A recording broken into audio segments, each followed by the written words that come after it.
300포기를 혼자 안 싫게 했어? 차가운 물에 암 환자를? 남자의 목소리가 갈라졌고 평상 위의 음식들은 모조리 쓸려 내려갔습니다.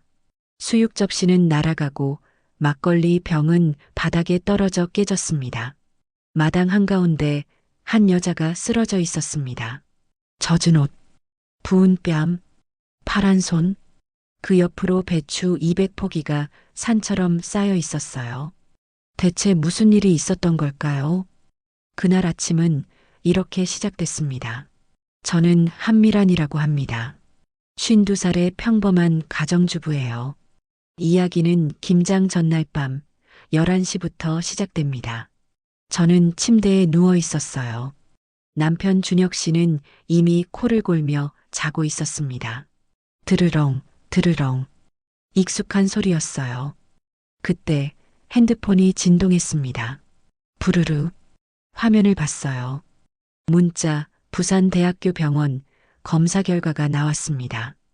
내일 오전 중 연락드리겠습니다. 손이 떨렸습니다. 일주일 전이었어요. 목을 만졌을 때 작은 혹이 만져졌습니다. 처음엔 그냥 임파선이 부은 거라고 생각했어요. 하지만 사라지질 않았습니다. 병원에 갔고 조직 검사를 받았어요. 의사 선생님이 말씀하셨습니다. 일주일 후에 결과 나온다고요. 그리고 오늘 그 문자가 온 겁니다. 저는 옆에 누운 남편을 쳐다봤어요. 코를 골며 편안하게 자고 있었습니다. 말할까요?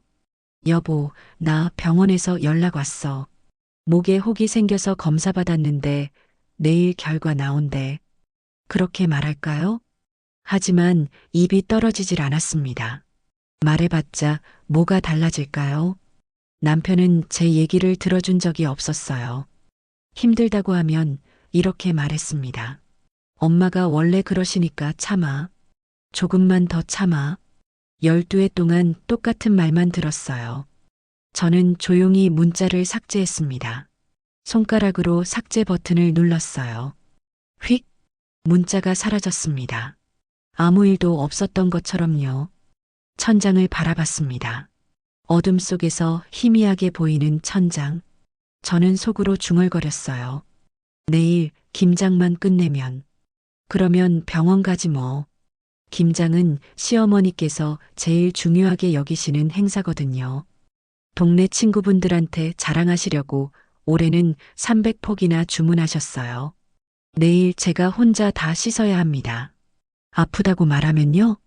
시어머니는 이렇게 말씀하실 거예요. 김장이 먼저야. 아픈 건 핑계고 12회 동안 들었던 말이니까요. 저는 눈을 감았습니다. 옆에서 남편의 코 고는 소리만 들렸어요. 드르렁, 드르렁. 그 소리가 이상하게 외롭게 느껴졌습니다. 같은 침대에 누워 있는데도요. 저는 완전히 혼자였습니다. 아무도 나를 지켜주지 않는다. 아픔조차 말할 수 없는 사람. 그게 바로 저였습니다. 목을 만져봤어요.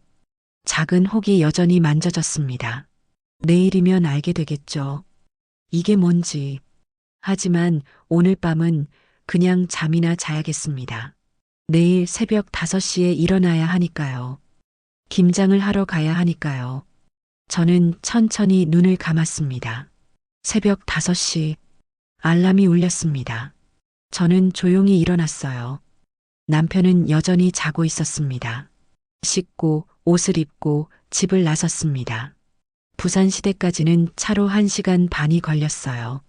창밖은 아직 어두웠습니다. 도로에는 차도 없었어요. 저 혼자였습니다. 목을 만져봤어요. 작은 혹이 여전히 만져졌습니다. 오늘 병원에서 전화 올 거예요.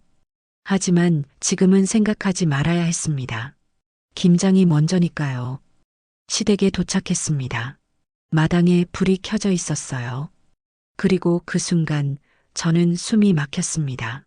마당 한가운데 절인 배추 300포기가 산처럼 쌓여 있었거든요. 정말 산이었어요. 제 키보다 훨씬 높게 쌓여 있었습니다. 시어머니께서 나오셨어요. 왔어? 올해는 친구들한테 자랑 좀 하려고 300포기 주문했어. 목소리가 들뜬 거 있죠. 저는 배추 더미를 쳐다봤습니다. 어머니, 이걸 혼자 다요? 아줌마들 부르면 30만 원이잖아. 내가 하면 공짜지. 시어머니는 수도꼭지만 틀어주고 가셨어요. 마당 한쪽, 그늘막 아래 평상으로요. 평상에는 벌써 사람들이 모여 앉아 있었습니다. 시누이 수미 씨, 그리고 시댁 친척 아주머니들 대여섯 분, 모두들 편안한 옷차림이었어요. 커피잔을 들고 계셨습니다. 과일 접시도 보였어요. 깎아놓은 사과, 배, 귤. 미란이 왔네. 수고해. 누군가 말했습니다. 웃음소리가 들렸어요. 저는 수도가 앞에 앉았습니다. 차가운 시멘트 바닥이었어요. 배추 한 포기를 들어 올렸습니다. 무거웠어요. 물을 잔뜩 머금은 배추는 5kg은 됐습니다. 차가운 물에 배추를 씻기 시작했어요. 얼음장처럼 차가웠습니다. 손이 순식간에 시렸어요. 한 포기, 두 포기, 세 포기. 손이 빨갛게 변했습니다. 10포기쯤 씻었을까요? 손끝 감각이 무뎌지기 시작했어요. 20포기. 손이 꽁꽁 얼어붙었습니다. 30포기. 허리가 끊어질 것 같았어요. 허리를 펴고 싶었지만 멈출 수가 없었습니다. 아직 270포기가 남아 있었거든요. 그런데 평상에서는 웃음소리가 끊이질 않았습니다. 어머, 이거 봐. 요즘 이런 거 유행이래. 진짜? 나도 하나 사야겠다. 수다 소리가 들렸어요. 과일 까먹는 소리, 커피 마시는 소리, 그리고 냄새. 고소한 냄새가 났습니다. 고개를 들어봤어요. 평상 위에 수육이 한가득 올라와 있었습니다. 막 삶아낸 따끈따끈한 수육이요. 시누이가 수육 한 점을 집어 먹었어요. 새우젓에 찍어서요. 맛있다. 그리고 저를 쳐다보며 말했습니다. 난 건물주라 바빠서 이런 일 못해. 우리 며느리가 있어서 다행이지 뭐. 친척 아주머니들이 웃었어요. 그러게, 며느리 복이 쓰시네. 저는 아무 말도 하지 않았습니다. 그저 고개를 숙이고 손을 놀렸어요. 배추를 씻고 또 씻었습니다. 목이 욱신거렸습니다. 어젯밤 만졌던 그 혹, 검사받았던 그 부위가 자꾸 신경 쓰였어요. 혹시 오늘 전화 오면 어쩌죠? 여기서 전화 받아야 하나요? 시어머니 앞에서요. 하지만 지금 생각할 겨를이 없었습니다. 손을 멈추면 안 됐어요. 멈추면 언제 끝날지 모르니까요. 저는 계속 손을 놀렸습니다. 물이 튀었어요. 옷이 젖었습니다. 차가운 물이 옷을 타고 스며들었어요. 몸이 떨렸습니다. 하지만 멈출 수 없었습니다. 평상에서는 따뜻한 차를 마시며 웃고 계셨고요. 저는 차가운 물에 손을 담그고 있었습니다. 똑같은 하늘 아래서요. 똑같은 마당에서요. 오후 2시, 저는 150포기를 씻었습니다. 손은 이미 감각이 없었어요. 파란색으로 변한 손가락, 휘어지지도 않았습니다. 그냥 나무 토막 같았어요. 하지만 멈출 수 없었습니다. 아직 150포기가 남아 있었으니까요. 배추 상자를 들어 올렸습니다. 무거웠어요. 힘을 주려고 했는데 손에 힘이 들어가질 않았습니다. 그 순간, 쿵, 상자가 바닥에 떨어졌어요. 배추 서너 포기가 대굴대굴 굴러갔습니다. 와! 시누이가 달려왔습니다. 얼굴이 새빨갛게 달아올라 있었어요. 비싼 배추 다 뭉개뜨려? 너 지금 장난해? 형님, 죄송해요. 손에 힘이 안 들어가서 찰싹 뺨을 맞았습니다. 세상이 빙글 돌았어요. 귀가 울렸습니다. 웅웅웅. 저는 중심을 잃고 바닥에 쓰러졌습니다. 차가운 시멘트 바닥. 온몸이 그 차가움에 훑겼어요. 뺨이 화끈거렸습니다. 눈물이 났어요. 하지만 울 수 없었습니다. 여기서 이 사람들 앞에서 울면 안 됐어요. 그때였습니다. 따르릉. 주머니 속 핸드폰이 울렸어요. 저는 떨리는 손으로 핸드폰을 꺼냈습니다. 화면을 봤어요. 가슴이 철렁 내려앉았습니다. 전화를 받았어요. 여보세요. 목소리가 떨렸습니다. 한미란 씨, 부산대학교병원 갑상선내과입니다.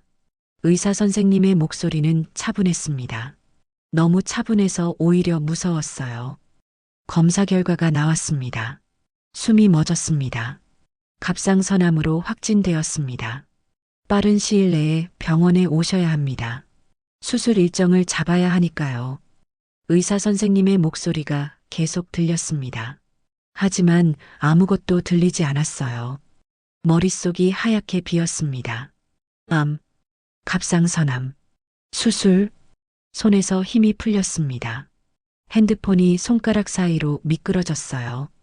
퐁당, 김장물이 고인 웅덩이에 떨어졌습니다. 물보라가 튀었어요. 저는 그 물보라를 멍하니 바라봤습니다. 발소리가 들렸어요. 시어머니였습니다. 일어나. 배추 아직 200폭이 남았어. 저는 바닥에 주저앉아 있었습니다. 뺨은 아직도 화끈거렸고 머릿속에는 방금 들은 말이 맴돌았어요. 어머니, 저 지금 뭐라고 말해야 할까요? 저 암이래요. 지금 병원에서 전화 왔어요. 그렇게 말하고 싶었습니다. 하지만 시어머니가 먼저 말씀하셨어요. 아픈 건 핑계야. 김장은 며느리 일이야. 빨리 일어나. 저는 입을 다물었습니다. 말해봤자 소용없구나. 암이라고 해도 안 믿으실 거예요. 핑계라고 하실 거예요. 저는 떨리는 손으로 핸드폰을 주었습니다. 물에 젖어서 화면이 깜빡거렸어요. 남편한테 전화를 걸었습니다. 여보, 나 지금 암이래. 병원에서 전화 왔어. 갑상선암이래. 말하고 싶었어요. 따르릉, 따르릉, 따르릉. 받지 않았습니다. 회의 중일까요? 한 번 더 걸었어요. 따르릉, 따르릉. 고객님이 전화를 받지 않습니다. 삐소리 후의 음성. 저는 전화를 끊었습니다. 그 순간 깨달았어요. 아무도 없구나. 정말 아무도 나를 지켜주지 않는구나. 남편도, 시어머니도, 아무도. 저는 완전히 혼자였습니다. 눈물이 흘렀습니다. 하지만 소리내어 울 수는 없었어요. 평상에서는 여전히 웃음소리가 들렸으니까요. 저는 천천히 몸을 일으켰습니다. 젖은 옷이 몸에 달라붙었어요. 차가웠습니다. 수도가 앞에 다시 앉았습니다. 배추를 집어들었어요. 차가운 물에 담갔습니다. 씻기 시작했습니다. 한 포기, 두 포기, 눈물이 차가운 물에 섞여 흘러내렸습니다. 하지만 손은 멈추지 않았어요. 멈출 수 없었습니다. 암 환자가 됐어도요. 뺨을 맞았어도요. 남편이 전화를 안 받아도요. 저는 그저 배추를 씻었습니다. 오후 6시 남편 준혁 씨가 퇴근길이었습니다. 회사에서 나와 차에 올라탔어요. 시동을 걸었습니다. 그리고 핸드폰을 확인했어요. 화면을 보는 순간 얼굴이 굳었습니다. 부재중 전화 12통, 미란. 12통? 가슴이 철렁 내려앉았어요. 미란이는 절대 이렇게 전화하지 않는 사람이었거든요. 뭔가 잘못됐다는 걸 직감했습니다. 준혁은 곧바로 시댁으로 차를 몰았어요. 악셀을 밟았습니다. 평소보다 훨씬 빠르게 달렸어요. 신호등도 몇 개 무시했습니다. 가슴이 두근거렸습니다. 무슨 일이 있는 거지? 미란아, 괜찮아야 할 텐데. 시댁에 도착했을 때 해는 이미 지고 있었습니다. 마당에 불이 켜져 있었어요. 준혁은 차에서 내렸습니다. 그리고 본 순간 숨이 멎었습니다. 마당 한가운데 아내 미란이 쓰러져 있었어요. 바닥에 주저앉아 있었습니다. 젖은 옷을 입고 있었어요. 온몸이 물에 젖어 있었습니다. 뺨은 붉게 부어올라 있었고요. 손은 파랗게 질려 있었습니다. 그 옆으로 200포기가 넘는 배추가 아직도 쌓여 있었어요. 아직도요. 혼자서 그 많은 걸 씻었구나. 준혁이 고개를 돌렸습니다. 그늘막 아래 평상을 봤어요. 어머니와 누나, 친척들이 앉아 있었습니다. 웃으며 김치를 버무리고 있었어요. 평상 위에는 수육과 막걸리가 차려져 있었습니다. 따뜻한 차를 마시며 담소를 나누고 있었습니다. 마치 소풍이라도 온 것처럼요. 그 극명한 대조, 준혁의 머릿속이 하얗게 비었습니다. 이게 뭐야? 이게 대체 무슨 상황이야? 미란아. 준혁이 아내에게 달려갔습니다. 미란이 고개를 들었어요. 눈이 퉁퉁 부어 있었습니다. 울었구나. 얼마나 울었으면 저렇게까지. 여보, 나. 미란의 목소리가 떨렸습니다. 누가 때렸어? 누가 이렇게. 준혁이 아내의 뺨을 조심스럽게 만졌습니다. 붉게 부어오른 뺨. 손자국이 선명했어요. 내가 때렸지. 누나 수미의 목소리였습니다. 평상에서 큰 소리로 말했어요. 배추 떨어뜨려서 혼 좀 냈어. 뭐 어때? 김장은 며느리 일인데. 아무렇지도 않은 목소리였습니다. 준혁은 천천히 고개를 돌려 누나를 쳐다봤어요. 누나는 김치를 버무리고 있었습니다. 웃으면서요. 미란이 준혁의 손을 잡았습니다. 여보, 오늘 병원에서 전화 왔어. 응? 암이래. 갑상선암. 준혁의 얼굴이 하얗게 질렸습니다. 세상이 멈춘 것 같았어요. 뭐? 암? 지금 뭐라고 했어? 수술해야 한대. 빨리. 미란의 눈에서 눈물이 흘렀습니다. 준혁은 아내를 끌어안았어요. 떨리는 몸이 느껴졌습니다. 얼마나 무서웠을까? 혼자서 그 말을 듣고 혼자서 견뎌냈을까? 준혁이 천천히 고개를 돌렸습니다. 평상 쪽을 바라봤어요. 어머니와 누나가 여전히 웃으며 김치를 버무리고 있었습니다. 암 환자가 쓰러져 있는데도요. 암 환자를 때렸는데도요. 아무렇지도 않게요. 준혁은 평상으로 걸어갔습니다. 한 걸음, 한 걸음, 천천히, 매우 천천히, 그리고 쾅! 김치통을 발로 걷어찼습니다. 붉은 양념이 사방으로 튀었어요. 어머니와 누나 옷에도 튀었습니다. 암 환자를 때렸어? 암 환자를? 준혁의 목소리가 갈라졌습니다. 300포기를 혼자 씻게 했어? 차가운 물에? 암 환자를? 준혁이 평상 위의 음식들을 모조리 쓸어버렸습니다. 수육 접시가 날아갔습니다. 막걸리 병이 바닥에 떨어져 깨졌어요. 쨍그랑 유리 조각이 사방으로 흩어졌습니다. 철민아, 너 미쳤어? 어머니가 소리쳤습니다. 준혁은 어머니를 똑바로 쳐다봤습니다. 눈에 눈물이 고여 있었어요. 미친 건 누구예요? 목소리가 떨렸습니다. 암 환자한테 김장 300포기를 시킨 사람이 미친 거 아니에요? 내 마누라가 암이래요. 암. 그런데 뺨을 때렸다고요? 준혁이 바닥을 쳤습니다. 쾅. 이게 사람이에요? 이게 가족이에요? 저는 천천히 일어났습니다. 젖은 옷이 몸에 달라붙었어요. 차가웠지만 이제 괜찮았습니다. 남편이 옆에 있었으니까요. 저는 주머니에서 서류 봉투 하나를 꺼냈어요. 갈색 봉투였습니다. 두툼했어요. 남편이 저를 쳐다봤습니다. 영희야, 그게 뭐야? 저는 대답하지 않았습니다. 신우이 쪽으로 걸어갔어요. 형님, 저는 신우이를 불렀습니다. 신우이가 저를 쳐다봤어요. 얼굴에 붉은 양념이 튀어 있었습니다. 아까 남편이 김치통을 걷어찬 거였죠. 뭐야? 신우이의 목소리가 떨렸습니다. 저는 차분하게 말했어요. 형님이 그렇게 자랑하시던 마린시티 미용실 건물. 그거 누구 건물인지 아세요? 신우이가 눈을 깜빡였습니다. 저는 봉투에서 등기권리증을 꺼냈어요. 파란색 표지였습니다. 공문서 특유의 딱딱한 종이 느낌. 펼쳤습니다. 신우이 앞에 보여줬어요.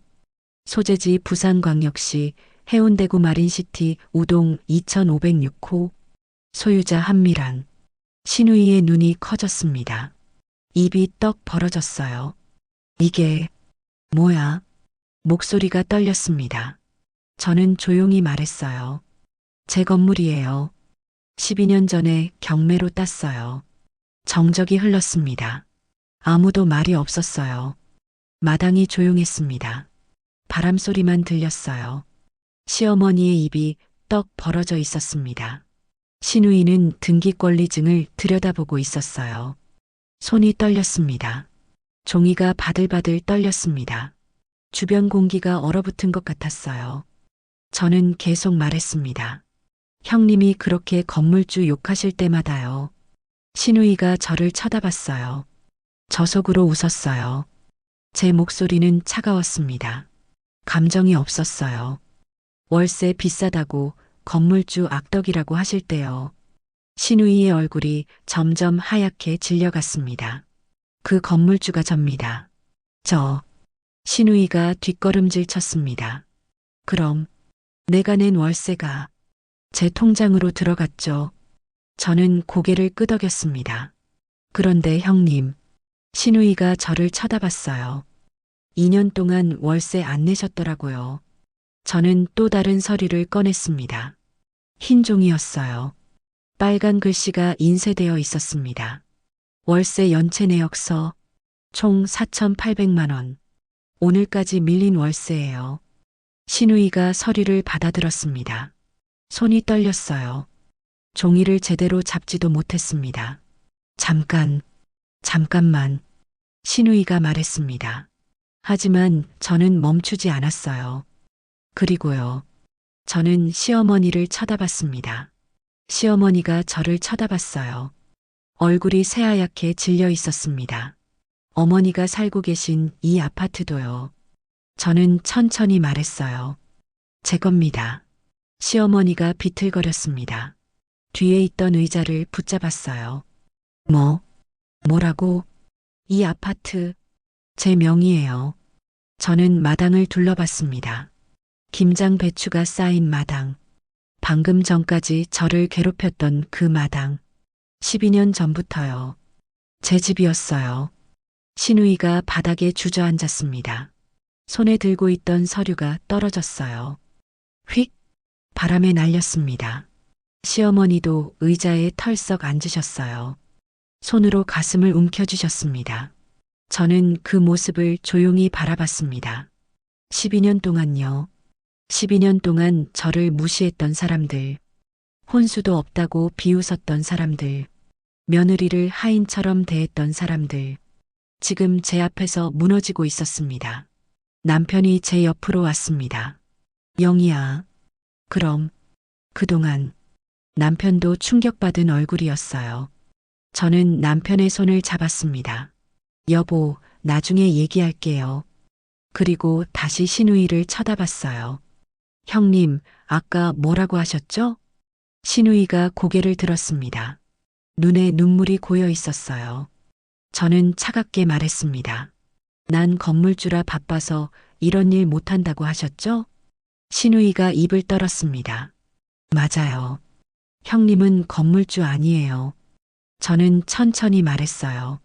저예요. 건물주는. 저는 서류 가방을 완전히 열었습니다. 검은색 가죽 가방이었어요. 뚜껑을 활짝 열었습니다. 그 안에서 두툼한 서류 뭉치들이 쏟아져 나왔어요. 마당 바닥에 펼쳐졌습니다. 등기권리증, 통장 사본, 송금 내역, 온갖 서류들이었어요. 시어머니와 신우이가 그 서류들을 내려다봤습니다. 저는 시어머니를 쳐다봤어요. 어머니, 시어머니가 저를 쳐다봤습니다. 얼굴이 창백했어요. 12년 전 남편이 사업 실패로 10억 원 빚을 졌을 때 기억하세요? 시어머니가 고개를 끄덕였습니다. 그때 우리 준혁이가 갚았지. 목소리가 떨렸어요. 저는 고개를 저었습니다. 아니요. 제가 갚았어요. 송금 내역을 펼쳤습니다. 시어머니 앞에 보여줬어요. 송금인 한미란, 수취인 한빛저축은행, 금액 10억 원.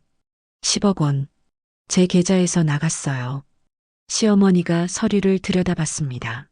손이 떨렸어요. 그리고 이 아파트도 그때 제가 샀어요. 어머니 명의로요. 그럼, 시어머니가 말을 잇지 못했습니다. 저는 계속 말했어요. 저는 경매로 부동산을 사는 일을 해요. 시어머니와 시누이가 저를 쳐다봤습니다. 15년째요. 저는 건물 목록을 꺼냈습니다. 긴 목록이었어요. A사 용지 3장, 빼곡하게 적힌 건물 주소들, 강남의 빌딩 5채, 첫 장을 보여줬습니다. 부산의 3채, 두 번째 장, 대구의 2채, 세 번째 장, 전국에 총 20채가 넘는 상가 건물을 가지고 있어요. 20채? 시어머니가 입을 벌렸습니다. 숫자를 믿을 수 없다는 표정이었어요. 저는 또 다른 서류를 꺼냈습니다. 그리고 어머니한테 12년 동안 드린 생활비, 송금 내역이었어요. 매달 빠짐없이 기록되어 있었습니다. 매달 300만 원씩 손가락으로 내역을 짚어가며 보여줬어요.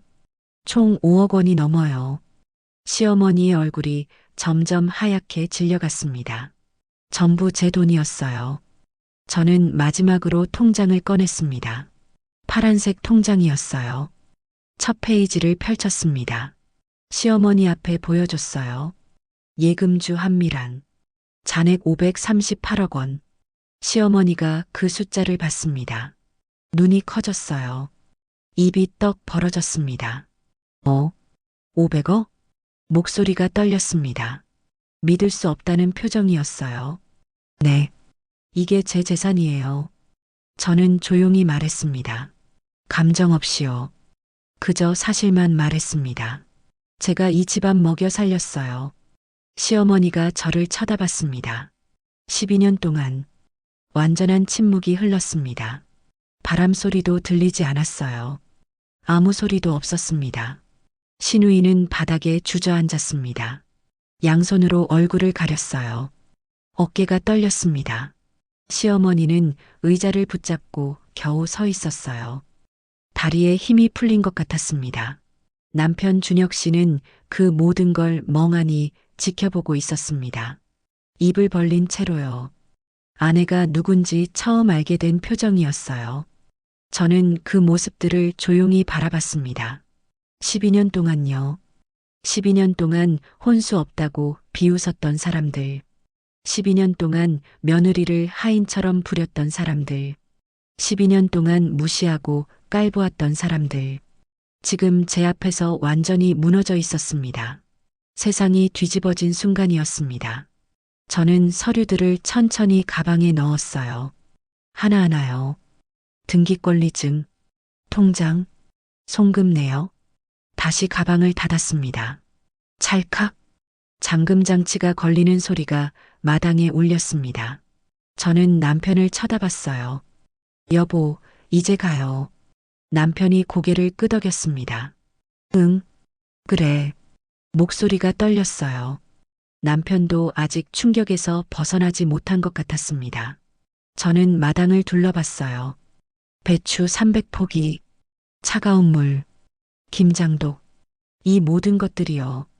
이제 끝났습니다. 6개월이 지났습니다. 저는 수술을 받았어요. 갑상선 절제 수술이었습니다. 그리고 항암 치료도 마쳤어요. 5차례의 항암, 머리카락이 다 빠졌습니다. 하지만 다행히 초기였어요. 의사 선생님이 말씀하셨습니다. 완치 판정. 저는 병실에 누워 있었습니다. 창밖을 보고 있었어요. 똑똑. 문 두드리는 소리가 들렸습니다. 들어오세요. 저는 대답했어요. 문이 열렸습니다. 시어머니와 시누이가 들어왔어요. 두 사람 모두 초라한 옷차림이었습니다. 회색 점퍼, 낡은 운동화. 더 이상 명품 가방도 없었어요. 화려한 옷도 없었습니다. 그 모습을 보는 순간 저도 놀랐어요. 시어머니가 저를 보고 멈춰 섰습니다. 저도 시어머니를 쳐다봤어요. 거울을 본 적이 있었습니다. 머리가 많이 빠져 있었어요. 짧게 남은 머리카락만 있었습니다. 시어머니와 시누이는 그 모습을 보고 숨이 막힌 것 같았어요. 입을 벌리고 서 있었습니다.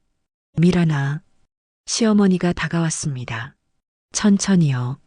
한 걸음, 한 걸음, 그리고 제 침대 앞에서 무릎을 꿇었습니다. 바닥에요. 병실 바닥에 무릎을 꿇으셨습니다.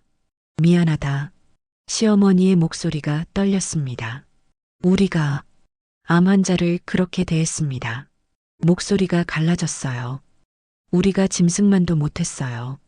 시어머니의 눈에서 눈물이 흘러내렸습니다. 78살 노인이 무릎을 꿇고 울고 있었어요. 시누이도 옆에서 무릎을 꿇었습니다. 미란아. 시누이의 목소리도 떨렸습니다. 나도 미안해. 정말 미안해. 시누이의 눈에서도 눈물이 흘러내렸어요. 건물주가 내가 줄은. 나는 정말 몰랐어. 목소리가 떨렸습니다. 그리고 내가 우리 집안 살렸다는 것도. 두 사람은 바닥에 이마를 댔습니다. 절을 하는 것처럼요. 용서해 주세요. 제발. 시어머니의 목소리였어요. 제발 용서해 주세요. 저는 그 모습을 가만히 내려다봤습니다. 78살 시어머니, 58살 시누이. 두 사람이 제 앞에서 이마를 바닥에 대고 있었어요. 눈에 눈물이 고였습니다. 제 눈에도요. 분노가 있었습니다. 아직도요. 그날의 기억, 차가운 물, 뺨을 맞았던 순간, 암이라는 말을 들었을 때, 아무도 전화를 받지 않았던 그 순간, 원망도 있었습니다. 왜 저를 그렇게 대했는지, 왜 저를 사람 취급하지 않았는지.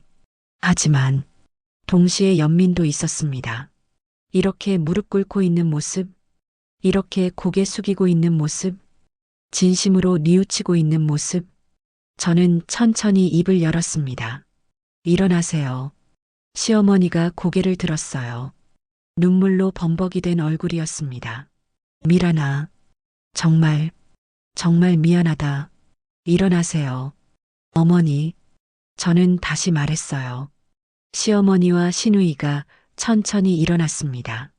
두 사람 모두 눈물을 흘리고 있었어요. 저도 눈물이 났습니다. 하지만 이 눈물은요, 분노의 눈물이 아니었어요. 용서의 눈물이었습니다. 저는 깨달았어요. 미움을 안고 사는 건 너무 무거웠습니다. 용서하고 싶었어요. 이제는요, 저는 시어머니를 쳐다봤습니다. 어머니, 응, 저도 잘못한 게 있어요. 시어머니가 고개를 저었습니다. 아니야, 내가 무슨 잘못을 말씀드렸어야 했어요. 제 일을, 제 재산을. 저는 말했습니다. 숨기지 말고요. 아니야, 미란아. 그건. 하지만 이제 괜찮아요. 저는 미소 지었습니다. 이제 우리 다시 시작해요. 시어머니가 제 손을 잡았습니다. 미란아, 고맙다. 저도 시어머니의 손을 잡았어요. 주름진 손이었습니다. 따뜻했어요. 1년 후, 늦가을이었습니다. 다시 김장철이 왔어요. 저는 시댁 마당에 서 있었습니다. 마당에는 다시 김장 배추가 쌓여 있었어요. 하지만 이번엔 달랐습니다. 시어머니가 직접 앞치마를 두르고 계셨어요. 그리고 수도가 앞에 앉아 계셨습니다. 시어머니가요. 손수 배추를 씻고 계셨어요. 미란아. 시어머니가 저를 부르셨습니다. 네, 어머니. 물 차가우니까 고무장갑 2겹 껴. 시어머니가 제 손을 잡아주셨습니다. 고무장갑을 2켤레나 씌워주셨어요. 어머니, 괜찮아요. 저는 웃으며 말했습니다. 안 돼. 내가 아팠잖아. 이제 무리하면 안 돼. 시어머니의 목소리는 따뜻했어요. 걱정이 가득 담겨 있었습니다. 옆에서는 시누이도 배추를 씻고 있었어요. 명품 옷 대신 평범한 추리닝을 입고 계셨습니다. 회색 추리닝이었어요. 편해 보였습니다. 미란아, 이거 이렇게 씻는 거 맞아? 신우이가 물어보셨어요. 서툰 손놀림이었지만 열심히 하고 계셨습니다. 네, 형님. 잘하고 계세요. 저는 웃으며 대답했어요. 그때 남편 준혁 씨가 수육을 들고 나왔습니다. 김이 모락모락 나는 수육이었어요. 자, 잠깐 쉬면서 드세요. 준혁 씨가 접시를 놓았습니다. 평상 위에요. 평상에는 더 이상 구경꾼들이 없었습니다. 친척들도 없었어요. 가족만 있었습니다. 저, 준혁 씨, 시어머니, 신우이. 네 사람이요. 함께 김장을 하고 있었습니다. 똑같이 일하면서요. 똑같이 웃으면서요. 시어머니가 제 손을 꼭 잡으셨습니다. 미란아. 네, 어머니. 고마워. 우리를 용서해줘서. 시어머니의 눈에 눈물이 고였어요. 저는 고개를 끄덕였습니다. 가족이잖아요. 어머니. 신우이가 다가오셨어요. 그리고 저를 끌어안았습니다. 미란아, 사랑해. 신우이의 목소리가 떨렸어요. 저도 신우이를 안아주었습니다. 저도요, 형님. 해가 지고 있었습니다. 마당 위로 붉은 노을이 퍼지고 있었어요. 따뜻한 색이었습니다.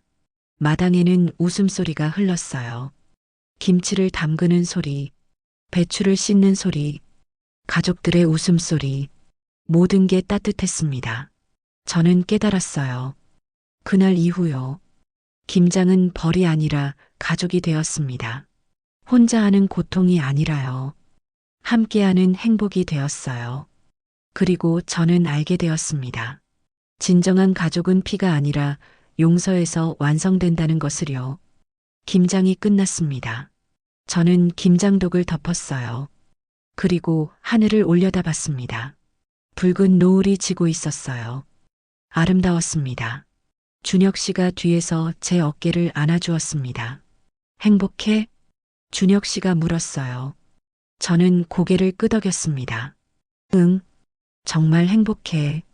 정말이었어요. 진심으로요. 12년 전 혼수도 없이 이 집에 왔을 때요. 저는 몰랐습니다. 행복이 뭔지요. 가족이 뭔지요. 하지만 이제 알았어요. 행복은 돈이 아니었습니다. 건물 20채도 아니었어요. 538억 원도 아니었습니다. 행복은요. 이렇게 함께 웃는 것, 이렇게 손을 잡는 것, 이렇게 서로를 안아주는 것. 그게 진짜 행복이었습니다. 저는 마당을 둘러봤어요. 1년 전 이 마당에서 저는 쓰러져 있었습니다. 차가운 물에 젖어서요. 뺨이 부어올라서요. 암이라는 말을 들으면서요. 혼자였습니다.